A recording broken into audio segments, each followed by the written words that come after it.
October 7th, 2023. A day etched in the memory of both Israelis and Palestinians. It was the deadliest assault Israel had ever faced. Rocket fire, chaos, kidnappings, and the storming of border defences. What followed was the beginning of a war that has now stretched into its second year, changing Israel, Gaza, and the entire region. Important to remember that that was the largest attack on Israel ever experienced effectively. And I believe it's shattered assumptions that Israel's security was unshakable. Citizens of Israel, we are at war, not in an operation or in fighting rounds, but at war. This morning, Hamas launched a murderous surprise attack against the state of Israel and its citizens. Israel responded with full force, launching an offensive that has killed over 66,000 Palestinians, according to local authorities. Gaza is left in ruins, famine spreading in the north, and aid workers paying the ultimate price. Over 550 killed, the highest toll ever recorded in a conflict. Over the past 2 years, we have seen Israel try and assert itself in Gaza. Israel today very much looks like a military hegemon in the region, but a consequence of its militaristic approach, the blowback Israel has experienced internationally and regionally, where Israel is more isolated today than it has been in decades.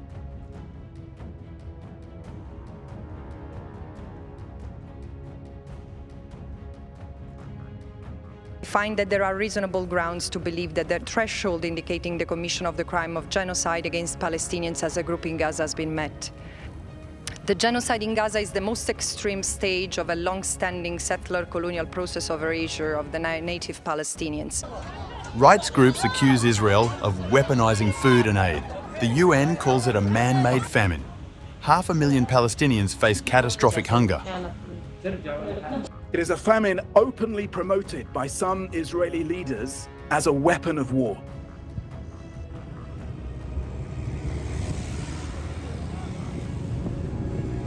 It remains to be seen if Arab leaders will have the confidence to openly engage with Israel after this 2-year military activity. Middle Eastern populations have been sort of horrified by Israel's approach, the humanitarian consequences, the man-made famine. The conflict has already spilled across the region.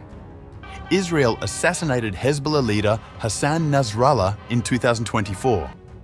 Assad was toppled in Syria. And in 2025, Israel and the United States bombed Iran's nuclear facilities.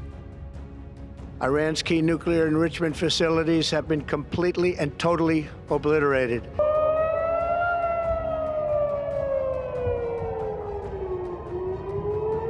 Iran itself has also engaged in a direct war with Israel that saw the US also intervene, and snapback sanctions have been reimposed.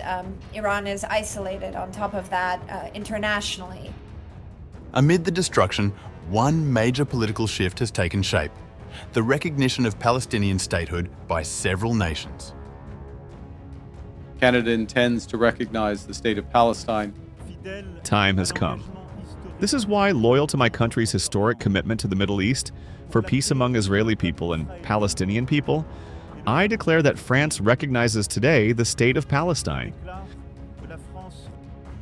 Portugal formally recognized the state of Palestine as a sovereign state with full rights. Ireland last year, with Spain, Norway and Slovenia, recognized the state of Palestine.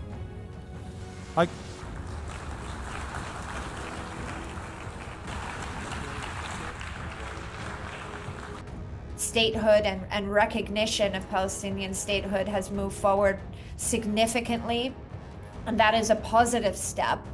But peace plans and political settlements, including the ones put forward by the White House just recently, don't directly look to engage Palestinians. And we're talking about statehood, but a discussion of a demilitarized Palestine that is also supposed to be sovereign.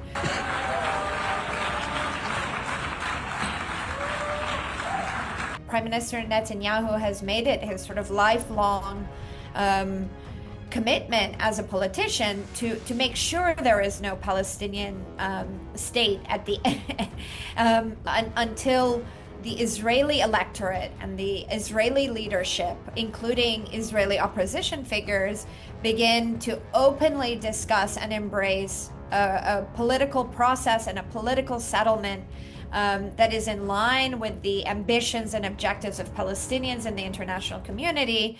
You know, it's hard to see this quickly coming to an end.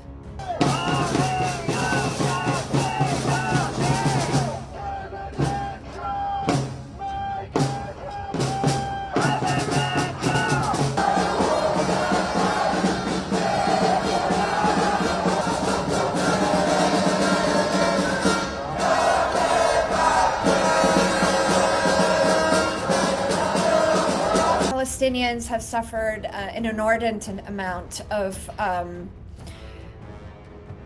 everything from humanitarian pain and pressure, death, loss, famine, but also uncertainty in Gaza and in the West Bank that will have consequences not just in the immediate, but over a generation, if not two, where the trauma of this past 2 years will certainly be carried forward across society and within families that have experienced such profound loss, with over 60,000 deaths currently reported, and certainly those numbers are higher when this war comes to an end. There will be a reckoning for really what happened. 2 years since October 7th, Gaza is scarred beyond recognition, Israel more isolated, and the region shaken. The question that looms, will this war ever end? Or is it only entering a new phase in a conflict as old as Israel itself?